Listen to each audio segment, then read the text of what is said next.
Okay, so my book is Stephen King on writing.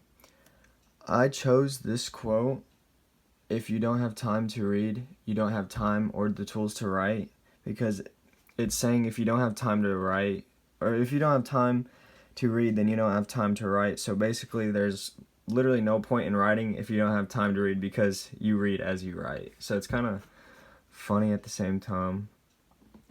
And this is an autobiography, by the way. And the purpose of this writing is so the writer can tell about his life and how he succeeded. Stephen King, how he succeeded in his life as a writer. The central idea of Stephen King on writing is for him to tell us about his extraordinary life as a writer and details about his childhood. So, like, he's telling us how he became a writer and how he successfully became a writer, and details about his childhood. So his birth, it's in chronological order from, life, little to old. Born September 21st, 1947, Portland, Maine.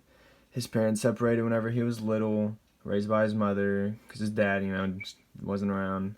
And they moved a lot. They moved a lot for, family reasons. And they moved to Fort Wayne. They moved to Fort Wayne, Des Peru, Wisconsin, and Stratford, Connecticut.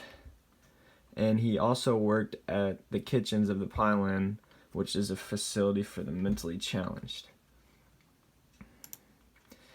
Whenever he grew up, he attended a grammar school in Durham and then Lesbian Falls High School.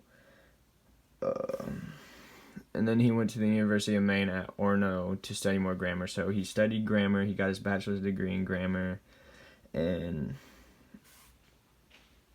he started looking for open spots as an English teacher. He participated in school newspapers and served as a member at the Student Senate in college too. Once he graduated, he made stories for men's magazines. Later on, as an English teacher, he started writing weekends, because that was his only free time, and he published his first book, Carrie, which became really famous. Once it became famous, he started making more, and they just became so famous that he got so much fame, and they started making movies. And he's still alive and still making movies to this day, and he's 71 years old. And conflict of this, probably, what is the story? It's conflict. It's parents' divorce, probably, whenever he was moving time to time. That's why he makes so much horror, scary, suspensive books, because his parents.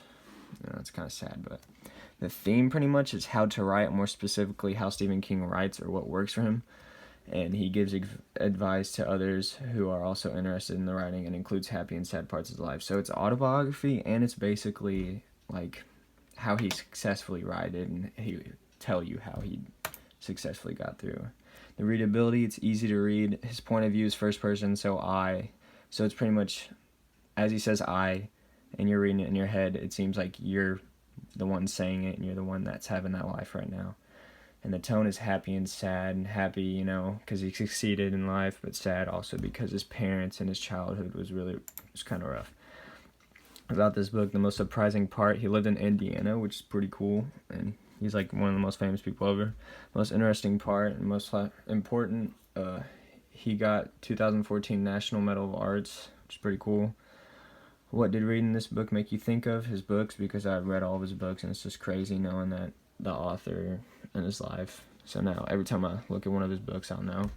And what information do I believe is incorrect is nothing, because it's an autobiography. Why would you lie about your life? And recommendation, I would recommend this book to other people if they read Stephen King books, because it will give you knowledge about the author you read. Very interesting, and I chose this book because of this reason. So yeah, that's it. Bye.